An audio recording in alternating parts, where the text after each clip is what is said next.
This is home. And our roots run as deep as the love we have for this place. Owned by the same Cincinnati company for more than 70 years. And what matters to you matters to us. Thanks for joining us for WCPO 9 News. I'm KRISTEN SWILLEY. Here's a look at some of today's top stories. Today, Cincinnati police say a man who was shot in the face at a McDonald's in Walnut Hills has died. 39-year-old Chris McQueen was shot Wednesday afternoon around 4:30. Police have not released any suspect information. The shooting was one of 6 to happen in the same evening in Cincinnati, leaving another person dead and 5 others injured.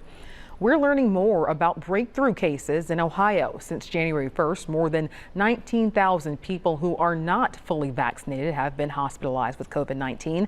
That's compared to 362 who are vaccinated. More than 6,900 unvaccinated people have died from COVID-19 in Ohio this year, and just 67 who were vaccinated have died.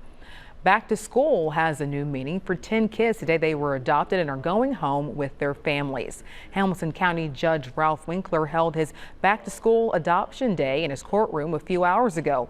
Winkler started the back to school adoption day so kids can start school with their new name and not have to change it later in the year. It's been a tough journey, but a happy ending for all. It's obviously been a long process, but at the end of the day, the day in and day out with them is worth it. They have a safe home and they're very loved, so that's what matters. Nearly 400 children in Hamilton County are currently waiting to be adopted. The interim director for Jobs and Family Services tells us they always need people to adopt and foster older teens. It's a sweet story, and it's going to be a decent forecast after we make it through today, right, Jen? Yes, we got to get through today first. We are still looking at scattered showers and thunderstorms that should be developing, especially in our more southern and eastern spots this afternoon and up through this evening. And an isolated strong to severe storm is still a possibility, so our team will be watching it. But that high of 89, it's still humid here in the tri-state. We just can't seem to get away from that, but we will this weekend.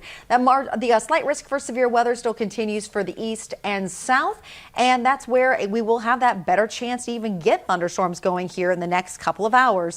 And as those pop, some damaging wind gusts are possible. I wouldn't call them a slam dunk chance, but we will have to monitor pretty much any of those cells that pop later on. Coming up, though, we'll get you the rest of that weekend forecast.